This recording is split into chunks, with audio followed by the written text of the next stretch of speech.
Jodio Joestar is the most interesting character JoJo's Bizarre Adventure has released in years. But how did we get to that point? JoJo's Bizarre Adventure, if you somehow don't know, is an anime and manga series written by author Hirohiko Araki starting in 1987 in the magazine Shonen Jump.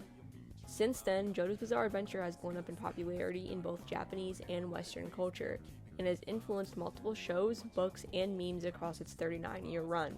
Recently, in 2023, JoJo's Bizarre Adventure began its 9th part, the jojolands, which is what I'd like to focus on.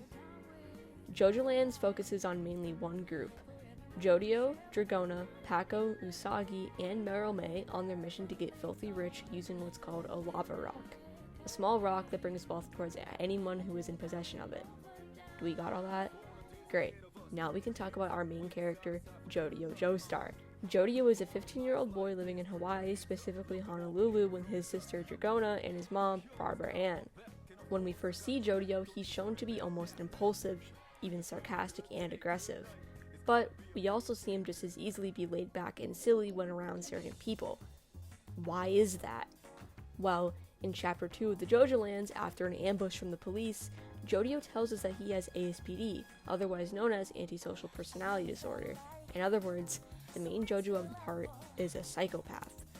But what's interesting is that Jodio himself doesn't really like that label, and he states that outright instantly after telling the audience about his diagnosis, even questioning if he can ever be happy because of it.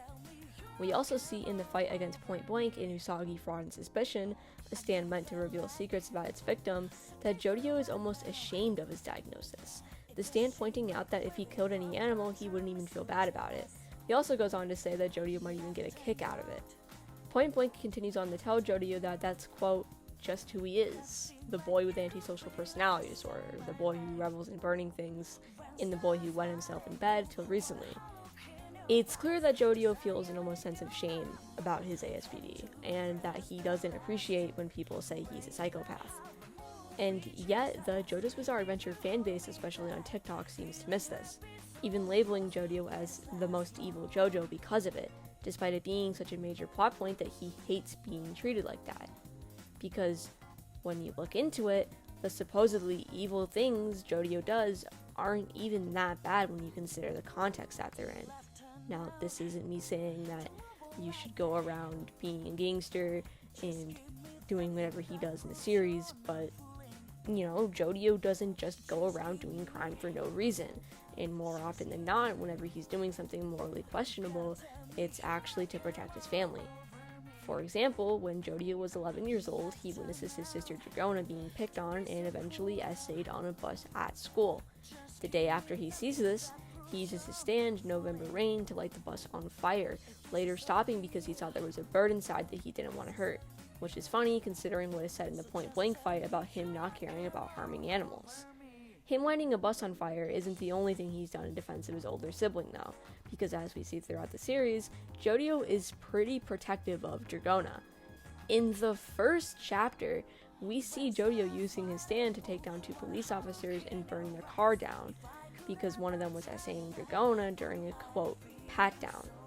And later on, we learn that Jodio himself personally went to the house of Dragona's ex to retrieve her iconic pendant, because her ex had kept it there and didn't want to give it back.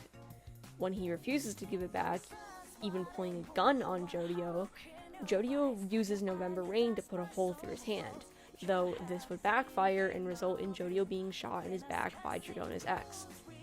I mean, he literally took a bullet for his sister. Come on. Now, one thing you might have noticed me repeat throughout this video is that I say I think Jodio feels a sense of shame over his diagnosis.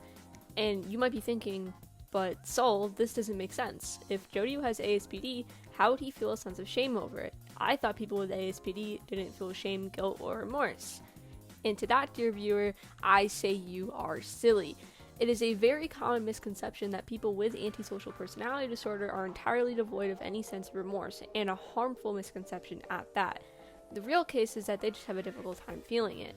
And when I think about this, there is one plot point that consistently sticks out in my mind. In Chapter 13, Joestar's Siblings, it tells us more about the 2 main characters, but it also takes time to tell the reader about their mother and father. We learn that Jodio's father worked in an insurance company. But not just any insurance company, it was the company responsible for the bus fire Jodio had caused months prior. Said company shifting all blame onto Jodio's father, firing him and forcing him to leave Honolulu, and by proxy, his entire family. This is important because it left Barbara Ann, their mom, as a single mother, and what's worse is that she was always a stay-at-home mom, making it difficult to find a job and work for her kids. This would later take a toll on her health. It wasn't just Barbara who was affected by all this, however. Jodio seems to have also been negatively affected by this incident, thinking to himself, why does this happen to us? Why our family? Dragona later telling him that it's got nothing to do with either of them and that it was, quote, just an absurdity.